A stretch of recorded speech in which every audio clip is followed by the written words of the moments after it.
ਵਾਹਿਗੁਰੂ ਜੀ ਕਾ ਖਾਲਸਾ ਵਾਹਿਗੁਰੂ ਜੀ ਕੀ ਫਤਿਹ।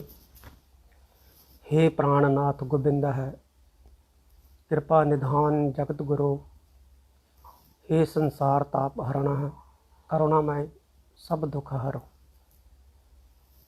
समूह संसार पर बसते गुरु नानक नाम लेवा। सिख वीरो भैनों भरावो, अज पूरी मनुख जाति करोना वायरस के डूंघे संकट विचों गुजर रही है। ਇਹਦੇ ਕਈ ਕਾਰਨ ਹੋ ਸਕਦੇ ਹੈ, ਇਹਨਾਂ 'ਤੇ ਚਰਚਾ ਹੋ ਰਹੀ ਹੈ, ਸ਼ਾਇਦ ਲੰਬੇ ਸਮੇਂ ਤੱਕ ਹੁੰਦੀ ਵੀ ਰਹੇਗੀ। ਸੰਕਟ ਆਇਆ ਹੈ, ਲੰਘ ਵੀ ਜਾਵੇਗਾ, ਪਰ ਇਸ ਸੰਕਟ ਦੇ ਹੱਲ ਲਈ ਮਨੁੱਖ ਜਾਤੀ ਦੁਆਰਾ ਲਏ ਜਾਣ ਵਾਲੇ ਫੈਸਲੇ ਕੇਵਲ ਦੁਨੀਆ ਦੇ ਸਿਹਤ ਸੰਭਾਲ ਦੇ ਢੰਗ ਤਰੀਕਿਆਂ ਨੂੰ ਨਹੀਂ, ਸਗੋਂ ਸੰਸਾਰ ਦੀ ਸੋਚ ਵਿਚਾਰ, ਸਮਾਜਿਕ ਰਹਿਣ ਸਹਿਣ, ਕੰਮ ਕਰਨ ਦੇ ਢੰਗਾਂ, ਆਰਥਿਕਤਾ, ਰਾਜਨੀਤੀ ਆਦਿ ਸਭ ਕਾਸੇ ਨੂੰ ਮੁੱਢੋਂ ਹੀ ਤਬਦੀਲ ਕਰਕੇ ਰੱਖ ਦੇਣਗੇ, ਅਜਿਹੀ ਸੰਭਾਵਨਾ ਹੈ। ਇਸ ਵਿੱਚ ਕੋਈ ਸ਼ੱਕ ਨਹੀਂ ਕਿ ਵੱਖ-ਵੱਖ ਮੁਲਕਾਂ ਦੁਆਰਾ ਕੀਤੇ ਜਾ ਰਹੇ ਲਾਕਡਾਊਨ ਵੀ ਬੇਹੱਦ ਜ਼ਰੂਰੀ ਹਨ, ਪਰ ਸਮੁੱਚੀ ਮਨੁੱਖ ਜਾਤੀ ਲਈ ਖਤਰਾ ਬਣੀ ਇਸ ਆਫਤ ਦਾ ਮੁਕਾਬਲਾ ਤਾਂ ਸਭ ਨੂੰ ਰਲ ਕੇ ਹੀ ਕਰਨਾ ਹੋਵੇਗਾ। ਅਮੀਰ ਮੁਲਕ ਕੇਵਲ ਆਪਣੇ ਹੀ ਬਚਾਅ ਬਾਰੇ ਸੋਚ ਕੇ ਗਰੀਬ ਮੁਲਕਾਂ ਨੂੰ ਨਜ਼ਰਅੰਦਾਜ਼ ਨਹੀਂ ਕਰ ਸਕਣਗੇ, ਕਿਉਂਕਿ ਜਿੰਨੀ ਦੇਰ ਤੱਕ ਦੁਨੀਆ ਦੇ ਕਿਸੇ ਵੀ ਹਿੱਸੇ 'ਚ ਕਰੋਨਾ ਵਾਇਰਸ ਦਾ ਇੱਕ ਵੀ ਕੇਸ ਮੌਜੂਦ ਹੈ, ਉਨੀ ਦੇਰ ਤੱਕ ਦੁਨੀਆ ਦੇ ਸਾਰੇ ਮੁਲਕ ਖਤਰੇ ਦੇ ਨਾਲ ਜਾਂ ਖਤਰੇ ਦੇ ਬੱਦਲ ਇਹਨਾਂ ਮੁਲਕਾਂ ਦੇ ਮੰਡਰਾਉਂਦੇ ਰਹਿਣਗੇ। ਸਰਹੱਦਾਂ ਦੀ ਪਰਵਾਹ ਕੇਵਲ ਮਨੁੱਖਾਂ ਨੂੰ ਹੈ, ਵਾਇਰਸਾਂ ਨੂੰ ਨਹੀਂ। ਜੇਕਰ ਸਾਧਨ ਸੰਪੰਨ ਲੋਕਾਂ ਅਤੇ ਮੁਲਕਾਂ ਨੇ ਆਪਣੇ ਆਪ ਨੂੰ ਬਚਾਉਣਾ ਹੈ ਤਾਂ ਉਹਨਾਂ ਨੂੰ ਸਾਧਨ ਵਿਹੂਣੇ ਲੋਕਾਂ ਅਤੇ ਮੁਲਕਾਂ ਨੂੰ ਵੀ ਨਾਲ ਬਚਾਉਣਾ ਹੋਵੇਗਾ। ਦੁਨੀਆ ਭਰ ਵਿੱਚ ਅਜਿਹੀਆਂ ਬਹੁਤ ਸਾਰੀਆਂ ਥਾਵਾਂ ਹੋਣਗੀਆਂ ਜਿੱਥੇ ਲੋਕਾਂ ਕੋਲ ਹੱਥ ਧੋਣ ਲਈ ਸਾਬਣ ਨਹੀਂ ਹੋਵੇਗਾ, ਬਿਮਾਰਾਂ ਲਈ ਹਸਪਤਾਲਾਂ ਦੀ ਕਮੀ ਹੋਏਗੀ, ਬੱਚਿਆਂ ਲਈ ਲੋੜਾਂ ਦਾ ਭੋਜਨ ਨਹੀਂ ਹੋਵੇਗਾ, ਆਪਣੇ ਆਪ ਨੂੰ ਸੰਭਾਲਣ ਦੀ ਸੂਝੀ ਵੀ ਨਹੀਂ ਹੋਏਗੀ। ਗੱਲ ਕੀ ਕਿਸੇ ਵੀ ਬਿਮਾਰੀ ਦੇ ਨਾਲ ਲੜਨ ਦੀ ਸ਼ਕਤੀ ਹੀ ਨਹੀਂ ਹੋਵੇਗੀ। ਜੇਕਰ ਅਸੀਂ ਇਹਨਾਂ ਬਿਮਾਰੀਆਂ ਤੋਂ ਬਚਣਾ ਹੈ ਤਾਂ ਅਮੀਰ ਲੋਕਾਂ ਨੂੰ ਜਾਂ ਅਮੀਰ ਮੁਲਕਾਂ ਨੂੰ ਕੇਵਲ ਆਪਣੇ ਵਿੱਚ ਹੀ ਨਹੀਂ, ਸਗੋਂ ਸਾਰੀ ਦੁਨੀਆ ਦੇ ਲੋਕਾਂ ਵਿੱਚ ਹੀ ਇਹਨਾਂ ਕਰੋਨਾ ਵਾਇਰਸ ਵਰਗੀਆਂ ਬਿਮਾਰੀਆਂ ਦੇ ਵਿਰੁੱਧ ਲੜਨ ਦੀ ਸ਼ਕਤੀ ਪੈਦਾ ਕਰਨੀ ਪਵੇਗੀ। ਜਿੰਨੀ ਦੇਰ ਤੱਕ ਦੁਨੀਆ ਅੰਦਰ ਬਿਮਾਰੀ ਵਿਰੁੱਧ ਲੜਨ ਵਿੱਚ ਅਸਮਰਥਾ ਅਤੇ ਸਾਧਨ ਵਿਹੂਣੇ ਲੋਕ ਮੌਜੂਦ ਹੈ, ਉਨੀ ਦੇਰ ਤੱਕ ਦੁਨੀਆ ਵਿੱਚ ਕਰੋਨਾ ਵਾਇਰਸ ਜਾਂ ਭਵਿੱਖ ਵਿੱਚ ਪੈਦਾ ਹੋਣ ਵਾਲੇ ਇਸ ਵਰਗੇ ਹੋਰ ਖਤਰਨਾਕ ਵਾਇਰਸ ਵੀ ਖਤਮ ਨਹੀਂ ਹੋਣਗੇ। ਜੇਕਰ ਅਮੀਰ ਲੋਕ ਅਤੇ ਅਮੀਰ ਮੁਲਕ ਆਪਣੇ ਆਪ ਨੂੰ ਸੁਰੱਖਿਅਤ ਰੱਖਣਾ ਚਾਹੁੰਦੇ ਹੈ ਤਾਂ ਉਹਨਾਂ ਨੂੰ ਆਪਣੇ ਨਿੱਜ ਤੋਂ ਪਾਰ ਜਾ ਕੇ ਸਰਬੱਤ ਦੇ ਭਲੇ ਲਈ ਸੋਚਣਾ ਪਵੇਗਾ। ਮਹਾਮਾਰੀ ਅਤੇ ਉਸ ਵਿੱਚੋਂ ਉਤਪੰਨ ਹੋਣ ਵਾਲਾ ਆਰਥਿਕ ਸੰਕਟ ਦੋਵੇਂ ਹੀ ਵਿਸ਼ਵ ਵਿਆਪੀ ਸੰਕਟ ਹਨ। ਇਸ ਲਈ ਇਹਨਾਂ ਦੇ ਹੱਲ ਵੀ ਵਿਸ਼ਵ ਵਿਆਪੀ ਸੋਚ ਦੇ ਨਾਲ ਹੀ ਹੋਣਗੇ ਅਤੇ ਮੁਲਕਾਂ ਦੇ ਆਪਸੀ ਵਿਸ਼ਵਾਸ ਅਤੇ ਸਹਿਯੋਗ ਰਾਹੀਂ ਸੰਭਵ ਹੈ। ਮਨੁੱਖੀ ਸੋਚ ਕੀ ਹੈ? ਅਮਰੀਕਾ ਮਹਾਨ ਹੈ, ਰੂਸ ਮਹਾਨ ਹੈ, ਚੀਨ ਮਹਾਨ ਹੈ, ਭਾਰਤ ਮਹਾਨ ਹੈ, ਇਹ ਨਾਅਰੇ ਵੱਜਦੇ ਰਹਿੰਦੇ ਆ। ਸਭ ਮਹਾਨ ਹੈ, ਪਰ ਇਹਨਾਂ ਸਾਰਿਆਂ ਤੋਂ ਮਹਾਨ ਹੈ ਮਨੁੱਖਤਾ। ਜੇਕਰ ਮਨੁੱਖਤਾ ਦਾ ਭਵਿੱਖ ਸੁਰੱਖਿਅਤ ਹੈ ਤਾਂ ਹੀ ਇਹਨਾਂ ਦੀ ਮਹਾਨਤਾ ਸੁਰੱਖਿਅਤ ਰਹੇਗੀ। ਇਸ ਸੰਕਟ ਦੀ ਘੜੀ ਦੇ ਵਿੱਚ ਕਰੋਨਾ ਵਾਇਰਸ ਵਰਗੇ ਵਾਇਰਸਾਂ ਦੇ ਫੈਲਾਅ ਨੂੰ ਰੋਕਣ ਲਈ ਜਿੱਥੇ ਮੁਲਕਾਂ ਦੀ ਵੱਖੋ ਵੱਖਰੀ ਹੋਂਦ ਪ੍ਰਸੰਗਕ ਹੋ ਸਕਦੀ ਹੈ, ਉੱਥੇ ਉਸ ਤੋਂ ਵੀ ਕਿਤੇ ਵੱਧ ਜ਼ਰੂਰੀ ਹੈ ਮੁਲਕਾਂ ਦਾ ਆਪਸੀ ਸਹਿਯੋਗ ਅਤੇ ਸਾਂਝੀ ਕਾਰਜਯੁਕਤੀ। ਉਂਝ ਤਾਂ ਅਸੀਂ ਉਦੋਂ ਹੀ ਜਾਗਦੇ ਹਾਂ ਜਦੋਂ ਮੁਸੀਬਤ ਸਿਰ 'ਤੇ ਪੈਂਦੀ ਹੈ।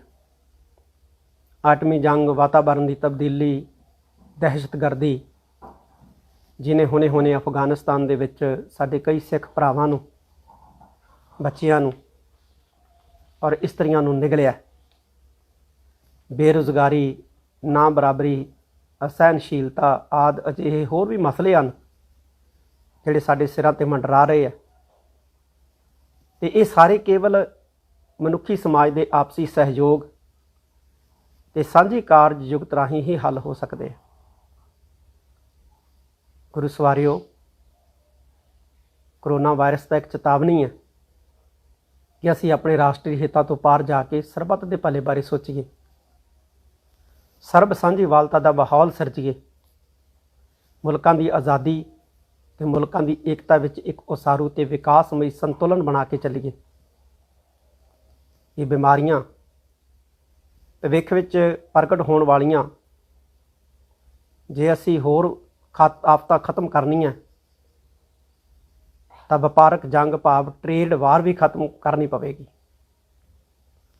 ਉਸਾਰੂ ਮੁਕਾਬਲਾ ਹੋਰ ਗੱਲ ਹੈ, ਸਹਿਯੋਗ ਅਤੇ ਪ੍ਰਤੀਯੋਗ ਦੇ ਦੋਵੇਂ ਨਾਲ ਨਾਲ ਚੱਲਦੇ ਹੈ। ਆਜ਼ਾਦੀ ਅਤੇ ਬਰਾਬਰੀ ਦੀ ਤਰਕ ਸ਼ਾਸਤਰ ਵਾਂਗ ਮੁਕਾਬਲੇ ਅਤੇ ਸਹਿਯੋਗ ਦਾ ਤਰਕ ਸ਼ਾਸਤਰ ਵੀ ਜ਼ਰੂਰੀ ਹੈ। ਕਰੋਨਾ ਵਾਇਰਸ ਦੀ ਮਹਾਮਾਰੀ ਤੋਂ ਬਚਣ ਲਈ ਕੇਵਲ ਮੁਲਕਾਂ ਵਿੱਚ ਹੀ ਨਹੀਂ, ਸਗੋਂ ਸੂਬਿਆਂ, ਸ਼ਹਿਰਾਂ, ਘਰਾਂ ਵਿੱਚ ਵੀ ਦੂਰੀ ਬਣਾ ਕੇ ਰੱਖਣ ਦੇ ਲਈ ਅੱਜ ਹਦਾਇਤਾਂ ਜਾਰੀ ਕੀਤੀਆਂ ਜਾ ਰਹੀਆਂ ਔਰ ਜ਼ਰੂਰੀ ਵੀ ਸਮਝਿਆ ਜਾ ਰਿਹਾ। ਫਿਰ ਦੂਰੀਆਂ ਦੇ ਇਸ ਮਾਹੌਲ ਦੇ ਵਿੱਚ ਸਰਬ ਸਾਂਝੀਵਾਲਤਾ ਅਤੇ ਮਾਨਵੀ ਏਕਤਾ ਦਾ ਮਾਹੌਲ ਕਿਵੇਂ ਸਿਰਜਣਾ? ਇਸ ਮਸਲੇ ਨੂੰ ਸਮਝਣ ਲਈ ਕੇਵਲ ਇੰਨਾ ਜਾਣ ਲੈਣਾ ਹੀ ਬਹੁਤ ਜ਼ਰੂਰੀ ਹੈ ਕਿ ਸਰੀਰਾਂ ਦੀ ਦੂਰੀ ਸਮਾਜਿਕ ਦੂਰੀ ਨਹੀਂ ਹੁੰਦੀ। ਵਰਤਮਾਨ ਸਮੇਂ ਵਿੱਚ ਆਨਲਾਈਨ ਡਿਜੀਟਲ ਨੈਟਵਰਕਿੰਗ ਨੇ ਤਾਂ ਸਰੀਰਾਂ, ਘਰਾਂ ਅਤੇ ਮੁਲਕਾਂ ਦੀ ਇਸ ਦੂਰੀ ਨੂੰ ਸਮਾਜਿਕ ਮਿਲਵਰਤਨ, ਆਪਸੀ ਸਹਿਯੋਗ ਅਤੇ ਸਰਬ ਸਾਂਝੀਵਾਲਤਾ ਵਿੱਚ ਰੂਪਮਾਨ ਕਰਨ ਲਈ ਬਹੁਤ ਸੌਖਿਆਂ ਕਰ ਦਿੱਤਾ ਹੈ। ਇਸ ਟੈਕਨੋਲੋਜੀ ਨੇ ਕੇਵਲ ਨਵ ਉਦਾਰਵਾਦੀ ਭਾਵ ਨਵੀਂ ਖੁੱਲ੍ਹੀ ਸੋਚ ਨੇ ਵਿਸ਼ਵ ਸਰਮਾਈ ਨੂੰ ਹੀ ਪੈਦਾ ਨਹੀਂ ਕੀਤਾ, ਸਗੋਂ ਵਿਸ਼ਵ ਭਾਈਚਾਰਾ ਵੀ ਇਸ ਟੈਕਨੋਲੋਜੀ ਰਾਹੀਂ ਹੋਂਦ ਸੰਭਾਲ ਰਿਹਾ। ਵਰਤਮਾਨ ਸਮਿਆਂ ਵਿੱਚ ਆਨਲਾਈਨ ਡਿਜੀਟਲ ਨੈਟਵਰਕਿੰਗ ਨੇ ਤਾਂ ਸਰੀਰਾਂ, ਘਰਾਂ ਅਤੇ ਮੁਲਕਾਂ ਦੀ ਇਸ ਦੂਰੀ ਨੂੰ ਸਮਾਜਿਕ ਮਿਲਵਰਤਨ, ਆਪਸੀ ਸਹਿਯੋਗ ਅਤੇ ਸਰਬ ਸਾਂਝੀਵਾਲਤਾ ਵਿੱਚ ਰੂਪਮਾਨ ਕਰਨ ਲਈ ਬਹੁਤ ਸੌਖਿਆਂ ਕਰ ਦਿੱਤਾ ਹੈ। ਦੁਨੀਆ ਦੇ ਵੱਖ-ਵੱਖ ਮੁਲਕਾਂ ਵਿੱਚ ਖਿੰਡੇ ਹੋਏ ਸਿੱਖਾਂ ਨੂੰ ਵਿਸ਼ਵ ਵਿਆਪੀ ਕੌਮ ਵਿੱਚ ਸੰਗਠਿਤ ਕਰਨ ਦਾ ਸਿਹਰਾ ਵੀ ਇਸ ਆਨਲਾਈਨ ਡਿਜੀਟਲ ਨੈਟਵਰਕਿੰਗ ਦੀਆਂ ਵਿਸ਼ਵ ਵਿਆਪੀ ਸਹੂਲਤਾਂ ਨੂੰ ਜਾਂਦਾ ਹੈ। ਇਸ ਸਾਧਨ ਰਾਹੀਂ ਅਸੀਂ ਵੱਖ-ਵੱਖ ਮੁਲਕਾਂ ਅਤੇ ਸੂਬਿਆਂ ਵਿੱਚ ਬੈਠੇ ਸਿੱਖ ਆਪਣੇ ਆਪ ਨੂੰ ਇੱਕ ਵਿਸ਼ਵ ਵਿਆਪੀ ਕੌਮ ਦੇ ਰੂਪ ਵਿੱਚ ਅਨੁਭਵ ਕਰ ਰਹੇ ਹਾਂ। ਜਿਵੇਂ ਰੇਲ ਗੱਡੀ, ਡਾਕਖਾਨਾ, ਪ੍ਰਿੰਟ ਮੀਡੀਆ ਨੇ ਕਿਸੇ ਸਮੇਂ ਆਧੁਨਿਕ ਭਾਰਤੀ ਕੌਮ ਦਾ ਨਿਰਮਾਣ ਕੀਤਾ ਸੀ, ਇਸੇ ਤਰ੍ਹਾਂ ਅੱਜ ਵੀ ਹਵਾਈ ਯਾਤਰਾ, ਗਲੋਬਲ ਬੈਂਕਿੰਗ ਅਤੇ ਡਿਜੀਟਲ ਮੀਡੀਆ ਨੈਟਵਰਕਿੰਗ ਵਿਸ਼ਵ ਵਿਆਪੀ ਸਿੱਖ ਕੌਮ ਦਾ ਵਿਕਾਸ ਕਰ ਰਹੇ ਹਨ। ਵਿਸ਼ਵ ਸਰਮਾਈ ਦੀ ਪ੍ਰਫੁੱਲਤਾ ਲਈ ਜੋ ਮਲਟੀਨੈਸ਼ਨਲ ਕਾਰਪੋਰੇਸ਼ਨਾਂ ਕੰਮ ਕਰ ਰਹੀਆਂ, ਵਿਸ਼ਵ ਭਾਈਚਾਰੇ ਜਾਂ ਮਨੁੱਖਤਾ ਦੇ ਵਿਕਾਸ ਲਈ ਉਹ ਕੰਮ ਹੁਣ ਵਿਸ਼ਵ ਵਿਆਪੀ ਕੌਮਾਂ ਦੇ ਜ਼ਿੰਮੇ ਆ ਚੁੱਕਾ ਹੈ। ਕਿਉਂਕਿ ਵਿਸ਼ਵ ਵਿਆਪੀ ਕੌਮਾਂ ਕਿਸੇ ਇੱਕ ਮੁਲਕ ਵਿੱਚ ਨਹੀਂ, ਸਗੋਂ ਅਨੇਕਾਂ ਮੁਲਕਾਂ ਵਿੱਚ ਸਥਿਤ ਹੁੰਦੀਆਂ, ਜਿਵੇਂ ਕਿ ਸਾਡੀ ਸਿੱਖ ਕੌਮ। ਅਸੀਂ ਰਾਸ਼ਟਰਵਾਦ ਨੂੰ ਨਿੰਦਣ ਦੀ ਕੋਈ ਲੋੜ ਨਹੀਂ ਸਮਝਦੇ, ਪਰ ਇਹ ਬਿਲਕੁਲ ਦਰੁਸਤ ਹੈ ਕਿ ਮਾਨਵ ਜਾਤੀ ਨੂੰ ਦਰਪੇਸ਼ ਵਿਸ਼ਵ ਵਿਆਪੀ ਸਮੱਸਿਆਵਾਂ ਦੇ ਹੱਲ ਲਈ ਰਾਸ਼ਟਰਵਾਦ ਕੋਈ ਸਹੀ ਢਾਂਚਾ ਨਹੀਂ ਹੈ। ਅੱਜ ਅਸੀਂ ਸੰਸਾਰ ਪੱਧਰੀ ਵਿਗਿਆਨਕ ਹਾਲਤਾਂ, ਵਿਸ਼ਵ ਆਰਥਿਕਤਾ, ਵਿਸ਼ਵ ਟੈਕਨੋਲੋਜੀ, ਵਿਸ਼ਵ ਮੀਡੀਆ ਅਤੇ ਵਿਸ਼ਵ ਪੱਧਰੀ ਅੰਕੜਿਆਂ ਦੇ ਉਸ ਯੁੱਗ ਵਿੱਚ ਰਹਿ ਰਹੇ ਹਾਂ ਜਿਹੜਾ ਰਾਸ਼ਟਰਵਾਦ ਦੀ ਦਲਦਲ ਦੇ ਵਿੱਚ ਡੁੱਬਦਾ ਜਾ ਰਿਹਾ। ਹੁਣ ਸਾਡੇ ਸਾਹਮਣੇ ਦੋ ਰਸਤੇ ਹੈ, ਜਾਂ ਤਾਂ ਅਸੀਂ ਆਪਣੀਆਂ ਵਿਗਿਆਨਕ ਪ੍ਰਾਪਤੀਆਂ, ਆਰਥਿਕਤਾ ਅਤੇ ਸਾਇੰਸ ਟੈਕਨੋਲੋਜੀ ਨੂੰ ਵਿਸ਼ਵ ਪੱਧਰੀ ਸੋਚ ਤੋਂ ਦੂਰ ਕਰ ਲਈਏ, ਅਤੇ ਜੇਕਰ ਅਜਿਹਾ ਸੰਭਵ ਨਹੀਂ ਹੈ ਤਾਂ ਕੇਵਲ ਇੱਕ ਹੀ ਰਸਤਾ ਫਿਰ ਬਚ ਜਾਂਦਾ ਹੈ ਕਿ ਅਸੀਂ ਆਪਣੀ ਕੌਮੀ ਸਿਆਸਤ ਨੂੰ ਵੀ ਵਿਸ਼ਵ ਪੱਧਰੀ ਕਰ ਲਈਏ। ਜੇਕਰ ਵਿਸ਼ਵ ਪੱਧਰੀ ਸਿਆਸਤ ਦਾ ਅਰਥ ਵਿਸ਼ਵ ਪੱਧਰੀ ਸਰਕਾਰ ਨਹੀਂ ਹੈ ਤਾਂ ਫਿਰ ਕੌਮੀ ਸਰਕਾਰਾਂ ਨੂੰ ਬਿਨਾਂ ਕਿਸੇ ਇੱਕ, ਦੋ ਜਾਂ ਤਿੰਨ ਧਿਰਾਂ ਦੀ ਸਰਦਾਰੀ ਦੇ ਜਾਂ ਚੌਧਰ ਦੇ ਕਿਵੇਂ ਵਿਸ਼ਵ ਵਿਆਪੀ ਕੀਤਾ ਜਾਵੇ। ਇਹ ਸਾਡੇ ਸਮਿਆਂ ਦਾ ਬਹੁਤ ਅਹਿਮ ਤੇ ਵੱਡਾ ਸਵਾਲ ਹੈ। ਖਾਲਸਾ ਜੀ, ਵਿਸ਼ਵ ਸੰਕਟ ਅੱਜ ਉਸੇ ਸੰਕਟ ਵਿੱਚੋਂ ਲੰਘ ਰਿਹਾ ਹੈ ਜਿਸ ਸੰਕਟ ਵਿੱਚ ਸਿੱਖ ਸਮਾਜ ਚਿਰਾਂ ਤੋਂ ਫਸਿਆ ਹੋਇਆ ਹੈ। ਜੇਕਰ ਅਸੀਂ ਸਿੱਖ ਸੰਕਟ ਦਾ ਹੱਲ ਲੱਭੀਏ ਤਾਂ ਵਿਸ਼ਵ ਸੰਕਟ ਦਾ ਹੱਲ ਵੀ ਮਿਲ ਸਕਦਾ ਹੈ। ਇਉਂ ਸਿੱਖ ਸਮਾਜ ਵਿਸ਼ਵ ਸੰਕਟ ਦੇ ਹੱਲ ਦੀ ਪ੍ਰਯੋਗਸ਼ਾਲਾ ਬਣ ਸਕਦਾ ਹੈ। ਸਿੱਖ ਸਮਾਜ ਨੂੰ ਅਸੀਂ ਗੁਰਦੁਆਰਿਆਂ ਦੀ ਸਰਬ ਸਾਂਝੀ ਖੁੱਲ੍ਹਤਾ ਵਾਲੀ ਗਤੀਸ਼ੀਲ ਅਤੇ ਵਿਕਾਸਮਈ ਨੈਟਵਰਕਿੰਗ ਦੇ ਰੂਪ ਵਿੱਚ ਵੇਖ ਜਾਂ ਚਿਤਵ ਸਕਦੇ ਹਾਂ। ਪਰ ਅਜਿਹਾ ਕਰਨ ਲਈ ਗੁਰਦੁਆਰੇ ਨੂੰ ਕੇਵਲ ਸੰਸਥਾ ਦੇ ਰੂਪ ਦੇ ਵਿੱਚ ਨਹੀਂ, ਸਗੋਂ ਵਾਤਾਵਰਨ ਜਾਂ ਹਾਲਾਤ ਆਧਾਰਿਤ ਪ੍ਰਬੰਧ ਦੇ ਰੂਪ ਦੇ ਵਿੱਚ ਸਮਝਣਾ ਹੋਵੇਗਾ। ਜਿੱਥੇ ਗੁਰਦੁਆਰੇ ਅਤੇ ਉਸ ਨਾਲ ਜੁੜੀ ਸਿੱਖ ਸੰਗਤ ਅਤੇ ਉਸ ਦੀਆਂ ਕਿਰਤ ਕਰਨ, ਨਾਮ ਜਪਣ ਤੇ ਵੰਡ ਛਕਣ ਦੀਆਂ ਪਰੰਪਰਾਵਾਂ ਸਮੇਂ ਅਨੁਸਾਰ ਲੋੜੀਂਦੇ ਪ੍ਰਬੰਧ ਨੂੰ ਸਿਰਜਦੀਆਂ, ਬਹੁਤ ਸੱਭਿਆਚਾਰਕ ਖਿੱਤਿਆਂ, ਪੱਤੀਆਂ, ਮਹੱਲਿਆਂ, ਭਾਈਚਾਰਿਆਂ, ਸੰਪਰਦਾਵਾਂ, ਪਿੰਡਾਂ, ਸਥਾਨਕ ਸਰਕਾਰਾਂ, ਮੂਲ ਸਰੋਤਾਂ, ਕੌਮੀ ਰਾਜਾਂ ਆਦਿ ਵਿੱਚ ਸੰਗਠਿਤ ਇਹਨਾਂ ਗੁਰਦੁਆਰਿਆਂ ਦੀ ਵਿਸ਼ਵ ਪੱਧਰੀ ਨੈਟਵਰਕਿੰਗ ਹੀ ਸਿੱਖ ਸਮਾਜ ਅਤੇ ਸਿੱਖ ਪੰਥ ਦਾ ਨਿਰਮਾਣ ਕਰਨ ਦੇ ਸਮਰੱਥ ਬਣ ਸਕਦੀ ਹੈ।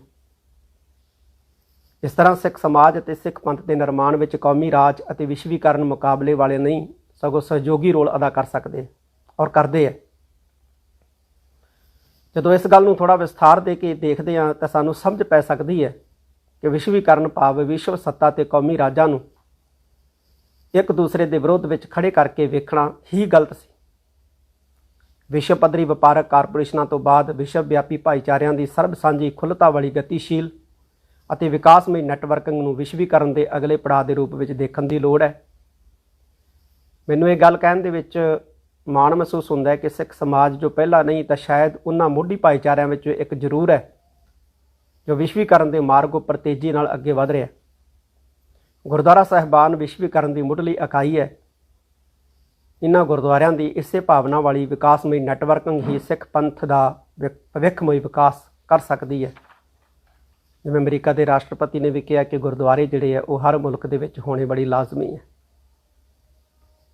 ਗੁਰਸਵਾਰਿਓ, ਮੈਂ ਇਹ ਵਿਚਾਰ ਫਿਰ ਦੁਹਰਾ ਦਿਆਂ ਕਿ ਜੇ ਵਿਸ਼ਵ ਪੱਧਰੀ ਸਿਆਸਤ ਦਾ ਅਰਥ ਵਿਸ਼ਵ ਪੱਧਰੀ ਸਰਕਾਰ ਨਹੀਂ ਤਾਂ ਫਿਰ ਕੌਮੀ ਸਰਕਾਰਾਂ ਨੂੰ ਬਿਨਾਂ ਕੁਝ ਕੁ ਧਿਰਾਂ ਦੀ ਸਰਦਾਰੀ ਜਾਂ ਚੌਧਰ ਦੇ ਕਿਵੇਂ ਵਿਸ਼ਵ ਪੱਧਰੀ ਕੀਤਾ ਜਾ ਸਕਦਾ ਹੈ?